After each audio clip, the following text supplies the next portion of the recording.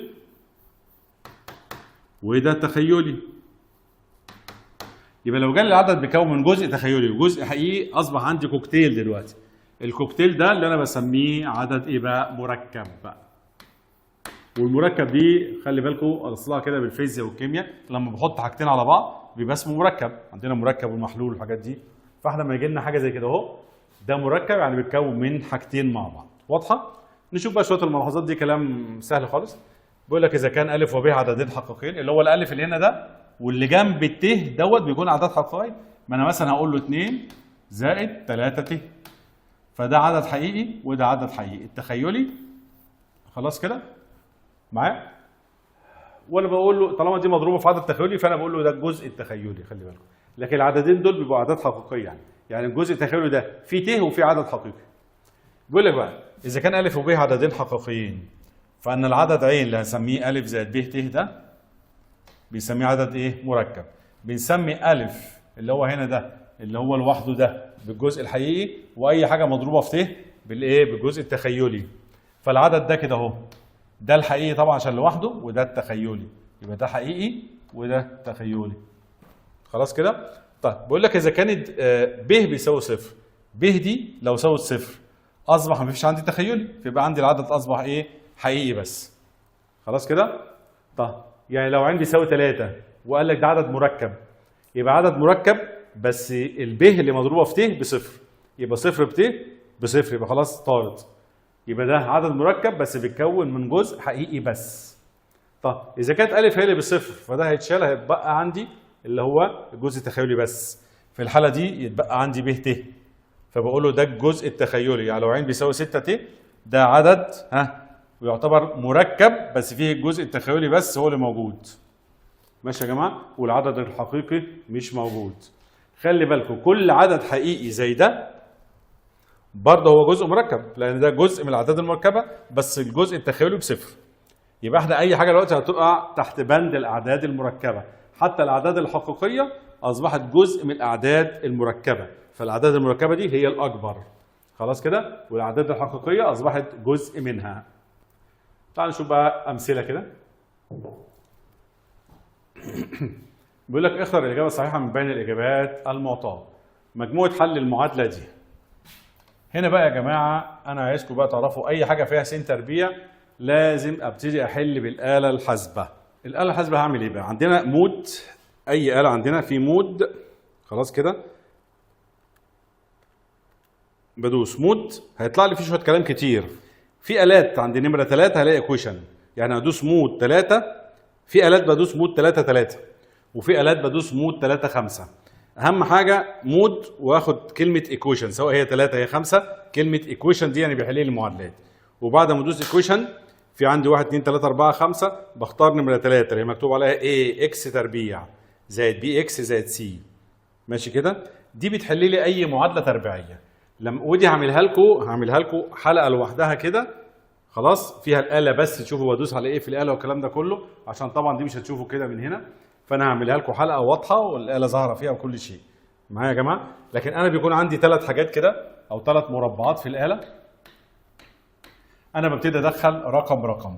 انا عندي اللي جنب السين ده بدخله الاول 3، ولازم يكون عندي س. بص دايما المعادله بيكون فيها الف س تربيع زائد ب س، او رقم جنب السين زائد اي رقم مثلا في الاخر. فدوت بدخله الاول باشارته، وبعدين ده وبعدين ده. فكل مره مثلا هكتب هنا 3 وبعدين ادوس يساوي، بعدها مفيش س فهكتب صفر وبعديها يساوي، بعدها موجب 12 فهكتب 12 وبعديها يساوي. لما ادوس على يساوي تاني بتديني الحل، هتديني 2 اي. الاي هنا معناها ت، ف2 اي معناها 2 ت. خلاص كده؟ ماشي يا جماعه؟ وادوس تاني، هي مكتوب اكس 1 يعني الحل الاولاني، اكس 2 يعني الحل الثاني. هلا مكتوب سالب 2 اي يعني سالب 2 ت و2 ت اللي هو الحل ده. هريح نفسي واشتغل بالاله كل المعادلات. الاله بتحل لي كل المعادلات. لو جيت احل دي كده اهو بعمل ايه؟ ببتدي ادوس تاني هنا 1 واقول يساوي 1 يساوي. هنا سالب 2 وبعدين يساوي السالب اللي فوق سالب 2 ما ادوس على الناقص السالب اللي فوق سالب 2 يساوي وبعدين 4 يساوي. لو كانت دي سالب كنت اكتب سالب 4 بعدين اقول يساوي تاني يطلع لي الحل الاولاني 1 زائد جذر 3 اي اللي هي جذر 3 ت. خلاص كده احنا بنحل في انهي؟ احنا حلينا في دي لسه هنرجع لدي تاني معلش. يبقى دي 1 زائد جذر 3 اي وتاني 1 ناقص جذر 3 اي اللي هي دي. طب نيجي لدي كده عايز احلها. هنا بقى في 1 يبقى انا لازم ادخل الواحد ده جوه باشاره مخالفه فاقول له 3 س تربيع ده لما يخش جوه يبقى سالب يبقى 10 ناقص 1 يبقوا 9 يساوي 0. فابتدي احل طبعا لازم اخليها كلها كده جوه مفيش حاجه بعد يساوي لازم يساوي 0 عشان احل لازم يساوي 0. فكل المعادله لازم تكون كلها في جهه واحده. في ارقام اجمعها مع بعض في سينات تربيع اجمعها مع بعض وهكذا. طيب انا عشان احل هنا يا جماعه تاني بعمل ايه؟ 3 يساوي 3 ويساوي مفيش س يبقى 0 ويساوي في 9 يبقى 9 ويساوي وادوس على الحل تطلع جذر 3 اي اللي هي جذر 3 ت. خلاص كده وسالب جذر 3 ت اهي. واضحه كده يا جماعه؟ طيب كده بقى شفنا المثال دوت. دي لما اجي احل معادلات اللي فات كان بتاعت الت بس ت لوحدها. دي كده الفكره الثانيه ان انا بحل معادلات. المعادلات هيطلع لي بقى فيها ت اللي هو فيها جذر 1 والكلام ده. الاله هتسهل لي كل الدنيا مش محتاج اعمل اكتر من كده. واضح؟ طيب نشوف كده مثال تاني.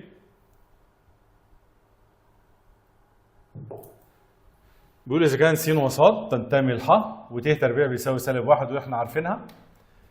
هنا بقى خلي بالنا بقى هنا في حاجه فيها س وصاد وت وحاجه فيها ت. يعني عدد مركب بيساوي عدد مركب.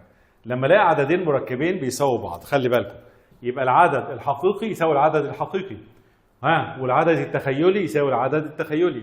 فانا العدد الحقيقي اهو س بيساوي ايه؟ 3. يبقى اول حاجه الس بيساوي 3 يبقى واحده طبعا دي كده غلط. السين يا دي يا دي يا دي ماشي كلهم تلاتات. نيجي بقى اللي جنب الت بيساوي اللي جنب الت. ادي اللي جنب الت هنا سالب 2 ادي اللي جنب الت هنا صاد. يبقى لازم الاقي عند الصاد سالب 2 سالب 2 ادي هي اهي مفيش الا دي. يبقى دي كده هي الصح. يبقى ما الاقي كده عدد مركب بيساوي عدد مركب يبقى الحقيقي يساوي الحقيقي والتخيلي يساوي التخيلي. طب هنا عدد مركب واحد هيقول لي وده عدد حقيقي بس ما هو ده كان عدد مركب بس الت هنا مضروبه في 0 يبقى الحقيقي هيساوي الحقيقي 4. مين اللي بيبتدي ب4؟ كل دول غلط غلط غلط يبقى هو ده الصح المفروض. بس هتاكد الثلاثه صاد بيساوي مين يا جماعه؟ 0 يبقى الصاد برضو بيساوي 0 يبقى ده الحل الحقيقي. نيجي تاني لازم العدد المركب يساوي العدد المركب يبقى الحقيقي يساوي الحقيقي والتخيلي يساوي التخيلي. خلي بالك ان هنا مفيش حقيقي يبقى الصاد هنا لازم تساوي 0. الصاد اللي هو العدد الثاني مش الاولاني مش عشان جايبها لي في الاول يبقى اشوف الاول. دي الصاد دايما مكانها الثاني بيساوي 0 يبقى دول لا عشان الصاد مش بصفر يبقى يا دي صح يا دي صح. نيجي نشوف بقى هنا سالب س وهنا عندي 6 اللي جنب ت سالب س و6 يبقى س هيساوي سالب 6 يبقى دي اللي صح ولا دي اللي صح؟ طبعا سالب 6 هي الصح. نيجي هنا العدد المركب ده بيساوي 0 يبقى الحقيقي هيساوي 0 والتخيلي هيساوي 0 اللي هو ده. واضحه كده؟ نيجي لهنا نشوف هنا كده. هنا خلي بالكم انها حاجات كتيره لكن دي اللي مضروبه في ت ودي اللي مضروبه في ت فيعتبر ده كده على بعضه كله عدد حقيقي بيساوي العدد الحقيقي وده كله جنب الت هو بين قوسين يبقى بيساوي اللي جنب الت بين قوسين. طب معنى كده ان الس زائد ص بيساوي 5 وهنا ال3 س ناقص ص بيساوي 3. طب دي اسمها معادلتين انيتين. المعادلتين الانيتين دول خلي بالكم بالاله هنا بتتحل. لما كنت بقول مود 3 وفي بيكون مود 5 حسب الاله هنا 1 بعد كده بدل 3 1 هتديني المعادلتين الانيتين بتديني صفين كده صفين محطوطين. هبقى اعملها لكم برده بالاله تشوفوها احسن. ان هلاقي كده في صفين بالاله في 3 نقط كده و3 نقط هنا. ببتدي احط حاجه زي كده اهوت وابتدي ان انا احل. خلاص هوريها لكم برده ان شاء الله لوحدها كده فيديو لوحده. انا هحلها من غير آلة خالص. كنا بنجمع دول بشوف، فواحد وثلاثة تطلع 4 س، دول الاثنين مع بعض هيروحوا فبيساوي 8. طب هقسم على الأربعة وهقسم على الأربعة، يبقى الس بيساوي 2. ادي أول واحدة. طب طالما الس طلعت بيساوي 2 بعوض في أي معادلة فلتكن دي، فأنا أقول له 2 زائد ص بيساوي كام؟ 5. طيب إيه اللي بجمعه على 2 يديني 5؟ يبقى الص دي بيساوي 3. يبقى أنا عندي دلوقتي الزوج المرتب بيساوي 2 و3. مين فيهم بيساوي 2 و3؟ واضحة كده؟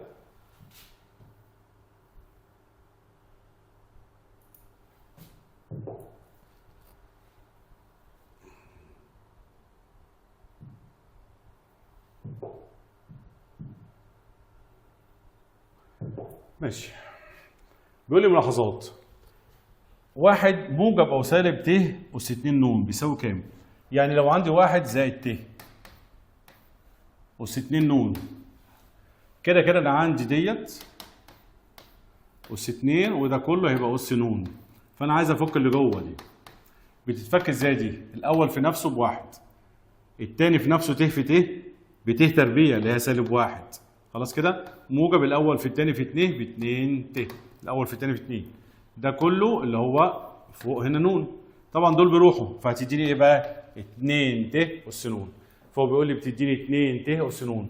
طب ايه الزائد والناقص دي؟ يعني لو جت دي زائد تبقى دي زائد، لو جت دي ناقص تبقى دي ناقص. خلاص كده؟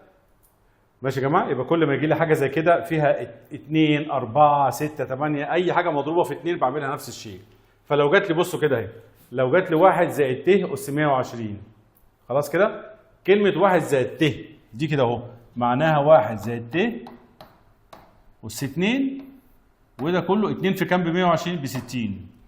اتفقنا دي كده اهو على طول معناها ايه يا جماعه؟ لسه قايلينها من شويه، معناها 2 ت. يبقى خلاص ب 2 ت اس 60 دي كلها ب 2 ت. يبقى كل ما يجي لي 1 زائد ت بشيلها واكتب 2 ت، بس خلي بالكم 1 زائد ت اس 2 فال 120 على 2 في 60، لو ال 80 2 في 40 يبقى اس 2 لوحدها اتشالت بقت 2 ت اهي. واضحه يا جماعه؟ يبقى 2 ت اس 60 معناها 2 اس 60 وت اس 60. طب 2 اس 60 اهي، طالما ده بيقبل على 4 60 على 4 فيها 15، طالما 15 ده رقم صحيح، طالما رقم صحيح بتروح بتبقى 1 فيديني 2 اس 60 بس. طب واحد يقول لي انا بقى ما جاتليش 1 زائد ت، جات لي 2 ناقص 2، باخد 2 عامل مشترك. لما اخد 2 عامل مشترك بره هيتبقى لي هنا 1 ناقص ت، صح كده؟ ده كله اس 4 فادي ال 2 اس 4 اهي، واللي جوه ده اس 4 اهو. اتفقنا ده اعمل 2 وكله اس 2، دي كلها بتروح تبقى ب 2 ت، بس عشان هي سالبه هتبقى سالب 2 ت اس 2 اللي بره، دي كلها ب 2 ت. لو كان اللي في النص موجب تطلع موجب، لو كان اللي في النص سالب تطلع سالب، و2 اس 4 زي ما هي. طب 2 اس 4 ب 16 معروفه، اي حاجه سالبه اس 2 بتروح، يبقى 2 اس 2 وت اس 2. طب 2 اس 2 يعني ب 4، 4 في 16 ب 64، وت اس 2 بسالب 1 يبقى سالب 64. ماشي يا جماعه؟ دي كده ملاحظه، وملاحظه سهله كل ما تجي لنا عشان ما نعقدش نفسنا، يجي لنا اي حاجه زي دي او دي انا خلاص بعرف افكها. ماشي يا شباب؟ طب نشوف دي بقى. بيقول لك اختر الاجابه الصحيحه من بين الاجابات المعطاه. انا عشان الاقي حاجه زي كده بفكها ازاي؟ بفك الاقواس. القوس ده مفيش قبله حاجه فتبقى 3 ناقص 2 ت عاديه، والقوس ده قبله زائد فبتتفك زي ما هي 2 زائد ت. طيب 3 و2 5، سالب 2 ت وموجب ت يبقى سالب ت اللي هي مين؟ اهي. فيها صعوبه؟ شوف شويه مسائل كده حلوه مفيهاش اي حاجه خالص.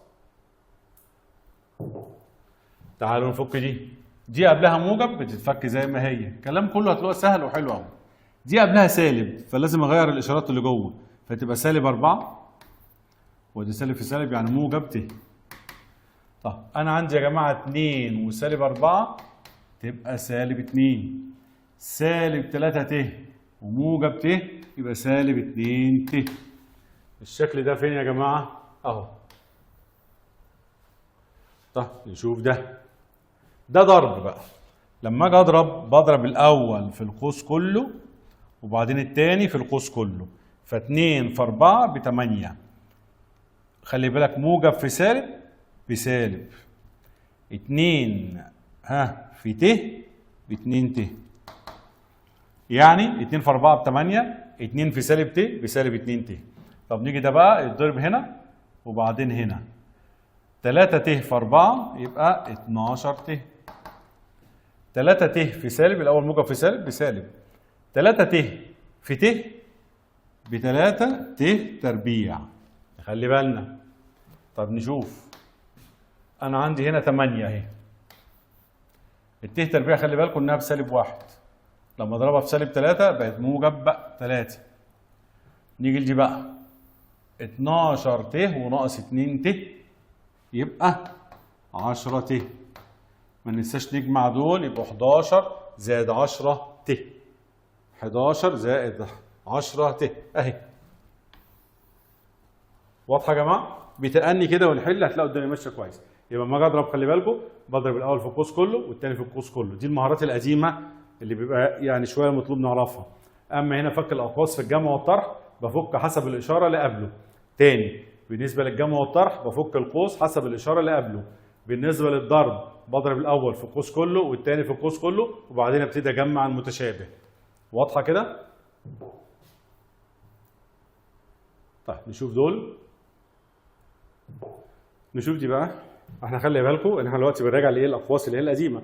لما كان قوس في قوس بيضرب الاول في القوس كله والثاني في القوس كله وبعدين اجمع متشابه. طب هنا قوس اس 2. القوس اس 2 بعمل ايه؟ بضرب الاول في نفسه والثاني في نفسه والاول في الثاني في 2.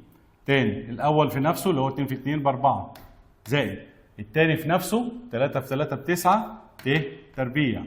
بعدين الاول في الثاني في 2، 2 في 3 في 2، 2 في 3 ب6 في 2 ب12 ت.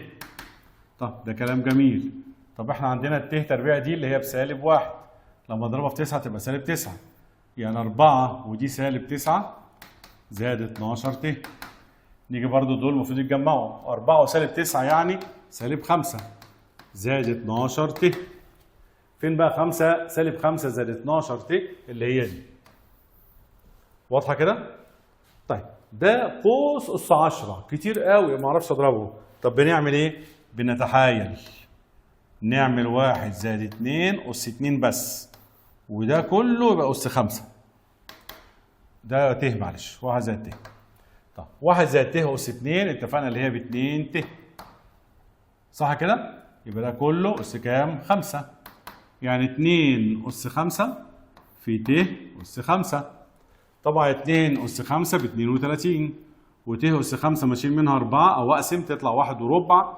1 وربع اللي هي ت واحده بس. اصبحت 32 ت اللي هي مين؟ اللي هي دي. واضحه؟ طيب. بيقول لك ايه؟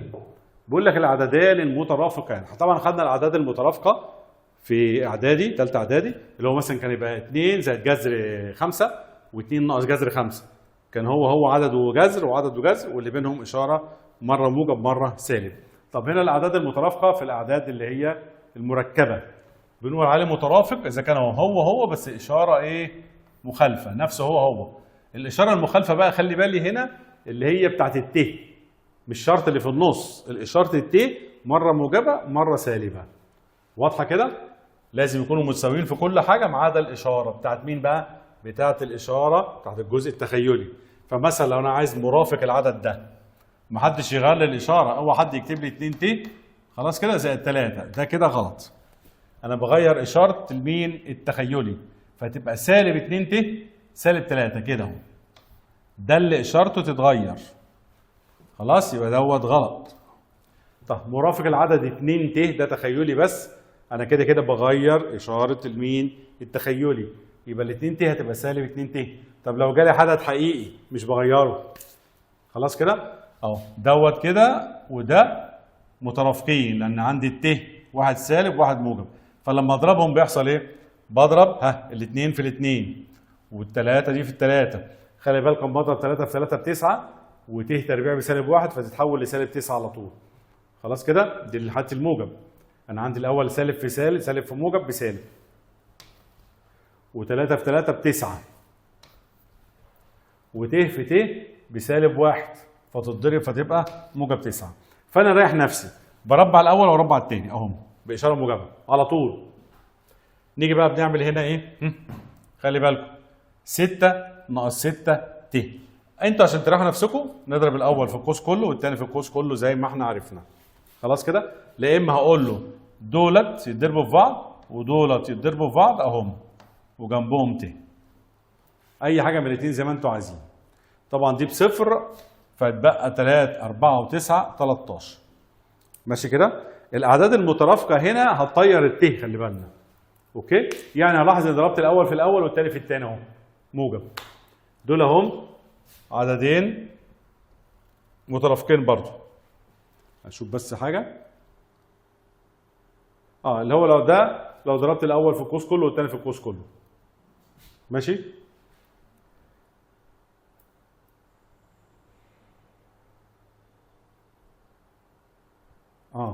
هنا يا جماعه ده زائد. ده زائد مش ضرب. ده زائد فبجمع اللي هم ما فيهمش ت واجمع اللي هم فيهم ت مع بعض. طبعا اللي فيهم ت هيروحوا. يعني لو جمعت بصوا دي لو انا ضربت عددين مترافقين ودي لو انا جمعت عددين مترافقين. ضربت عددين مترافقين الاول في الاول والثاني في الثاني اهو الباقي هيروح. جمعت عددين مترافقين ادي الاول خلاص كده والاول هيتجمعوا والثاني والثاني هلاقيهم برضو راحوا مع بعض فبيديني اللي هو مجموع دول. ماشي يا جماعه؟ في الحاله دي بيكون عددين مترافقين.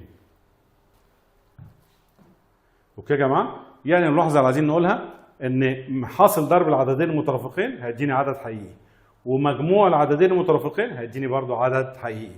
حاصل ضرب العددين المترافقين يبقى الاول في نفسه والثاني في نفسه اهم. مجموع العددين المترافقين هيديني مجموع الاعداد الحقيقيه. التخيل هيروح مع التخيل. واضحه دي؟ طيب نيجي بقى هنا بيقول لي اختر الاجابه الصحيحه في ابسط صوره. عشان يكون ده في ابسط صوره ما اخليش ليه مقام عدد مركب فبضرب في الايه بقى؟ في المرافق اللي هو 2 زائد 3 ت 2 زائد 3 ت. اللي تحت ده الاول في الاول زائد الثاني في الثاني. خلاص كده؟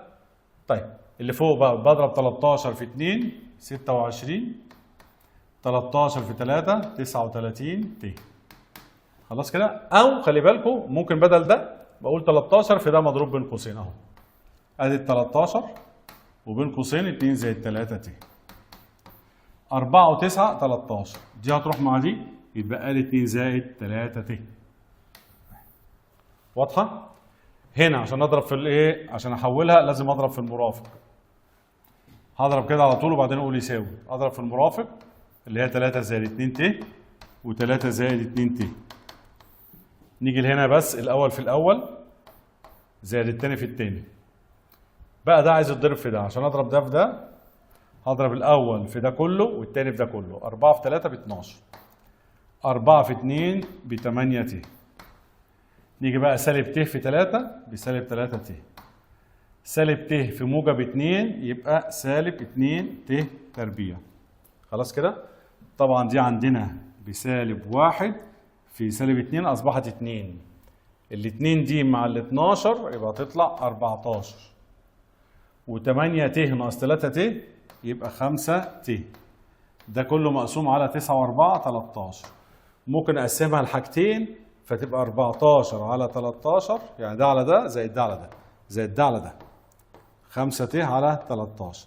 دي صح ودي صح حسب بقى هو مديني ايه هنا اللي هو دي اهي. ماشي يا شباب؟ نشوف حاجه ثانيه. مثال 6 بيقول لك اختر الاجابه الصحيحه. مديني دي بيساوي دي. طب انا عشان اقول دي بيساوي دي لازم الاول احولها اضرب في المرافق. خلاص كده؟ فلو جيت اضرب في المرافق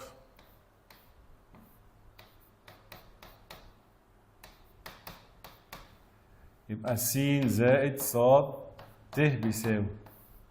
لما اضرب في المرافق 3 في 3 9 وت في ت ده المرافق يا جماعه دي سالب. وت في ت ب1.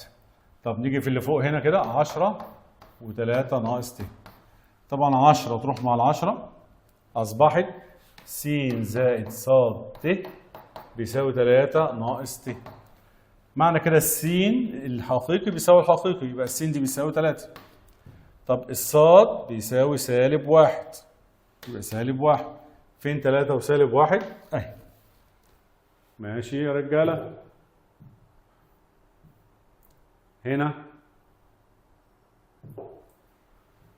طبعا عشان اساوي ده بده لازم اضرب في المرافق الاول، فلو ضربت ده في المرافق اهو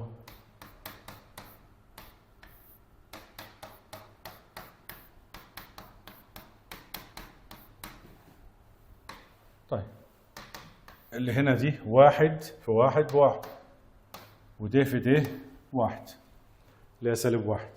طيب نيجي هنا 2 وبعدين 1 زائد ت 1 زائد ت. طبعا الاثنين دي هتروح مع دي في النهايه نفس القوس في نفسه في بعضه، يبقى الاول في نفسه صح كده، زائد الثاني في نفسه اللي هو -1، وبعدين الاول في الثاني في 2 اللي هي 2 ت اللي احنا قلنا عليها، دول بيروحوا مع بعضهم يبقى يساوي 2 ت. ده كله بيساوي مين بقى اللي هنا اللي هي س ونص ص ت. طبعا السين بيساوي 0، مفيش هنا حاجه حقيقيه، يبقى السين بيساوي 0. طب سالب نص ص هيساوي 2 اهي، سالب نص ص بيساوي 2 صح كده؟ لا عشان اتخلص من دي بضرب في 2، اضرب هنا في 2 وهنا في 2، وعشان اتخلص من دي اضرب في -2 وسالب 2، فدي كلها تروح خلاص يبقى ص يساوي -4. طيب يبقى اما اكتب هنا -4 يبقى اهو هو ده. واضحه يا جماعه؟ بيقول لك اهو اثبت ان ده وده عددين مترافقين. عشان اثبت انهم عددين مترافقين يا جماعه هجيب ده لوحده وده لوحده اشوف بكام. تعالوا نشوف السين 3 ناقص 2 ت هضربها في ايه؟ المرافق اللي هو 3 زائد 2 ت، 3 زائد 2 ت صح كده؟ الاول في الاول ب9 والتاني في التاني ب4 ت تربيع.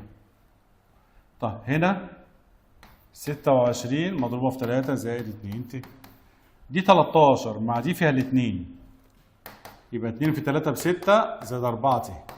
دي كده الاولاني اهو ده السين. نشوف الصاد 4 زائد 6 ت وتحت ت. طب هضرب في ايه؟ في المرافق، المرافق بتاع ت خلاص كده، يبقى هنا 1 ت في ت بسالب 1 في -1. نضرب دي في دي بقى تبقى واحده واحده. 4 في سالب ت بسالب 4 ت، سالب في موجب بسالب، ت في ت بت تربيع اللي هي -1 في 6 بسالب 6 تطلع موجب 6، يعني دي هتبقى لما اعدلها تبقى 6 والسالب 4 ت هنا اهم، الاقيهم اهم فعلا عددين مترافقين. اقول له اذا س وص مترافقان. واضحه يا جماعه؟ كده الحمد لله الدرس الاولاني خلص في الجبر، ودرس الاقيه لذيذ. ابتدي اشوفه على مهلي كده واحده واحده وابتدي افكر واحل. كله درس حلو قوي وسهل قوي ان شاء الله. ما ننساش يا جماعه ندوس على اللايك عشان يوصل لاكبر قدر من زمايلنا ان شاء الله، وناخد ثواب انا وانتم باذن الله تعالى. الناس اللي ما اشتركتش في القناه تشترك ونفعل الجرس عشان اي حاجه جديده تنزل تيجي لنا على طول. والى لقاء اخر، والسلام عليكم ورحمه الله وبركاته.